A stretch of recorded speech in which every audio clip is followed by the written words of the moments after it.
టాలీవుడ్ ఇండస్ట్రీలో ఒకానొక సమయంలో రామ్ పోతినేనికి ఒక సూపర్ డూపర్ హిట్ అవసరమైంది. అదే టైంలో ఇండస్ట్రీలో నిలదొక్కుకోవడానికి పూరి జగన్నాథ్ కూడా ఒక సూపర్ హిట్ అవసరమైంది. ఆ టైంలో ఈ ఇద్దరు కలిసి ఇస్మార్ట్ శంకర్ ను రిలీజ్ చేశారు.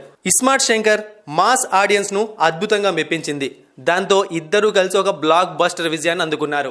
ఇప్పుడు మళ్ళీ ఈ ఇద్దరు అదే స్టేజ్ కు వచ్చారు. వరుసగా రామ్ పోతినేని తీసిన ప్రతి సినిమా డిజాస్టర్. మరోవైపు పూరి జగన్నాథ్ కు ఎవరు ఛాన్స్లు ఇవ్వడం లేదు. ఈ టైంలో వీళ్ళు డబుల్ ఇస్మార్ట్ పేరుతో మళ్ళీ కలిశారు. ఈ సినిమా మహాశివరాత్రికి రిలీజ్ కావాలి, కానీ అనుకోని కారణాల వల్ల వాయిదా పడింది. ఆకాష్ పూరి జగన్నాథ్ కొడుకు తాజాగా ఒక ఈవెంట్ లో పాల్గొన్నాడు. అక్కడ ఆయనకు కొన్ని ప్రశ్నలు ఎదురయ్యాయి.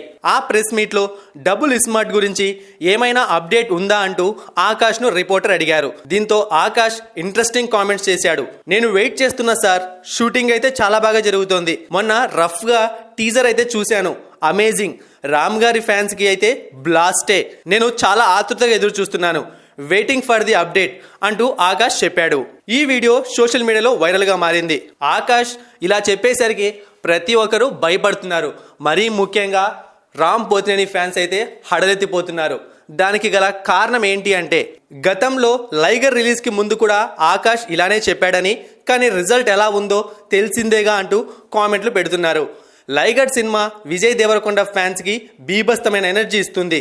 సినిమా ఎలా ఉంటుందో నేను చెప్పలేనంటూ అప్పట్లో ఆకాష్ చెప్పాడు. దీంతో అది గుర్తు పెట్టుకుని నెటిజన్లు ఆడుకుంటున్నారు.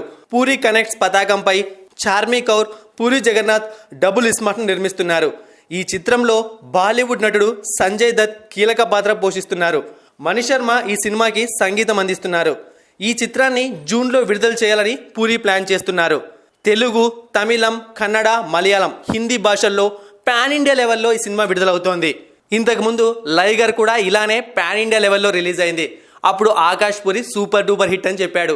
ఇప్పుడు డబుల్ ఇస్మార్ట్ ని సైతం అదే విధంగా చెప్పాడు. దీంతో మరి ఆకాష్ పూరి చెప్పిన రివ్యూ ఏ విధంగా వెళ్తుందో ఎవరికి అర్థం కావట్లేదు.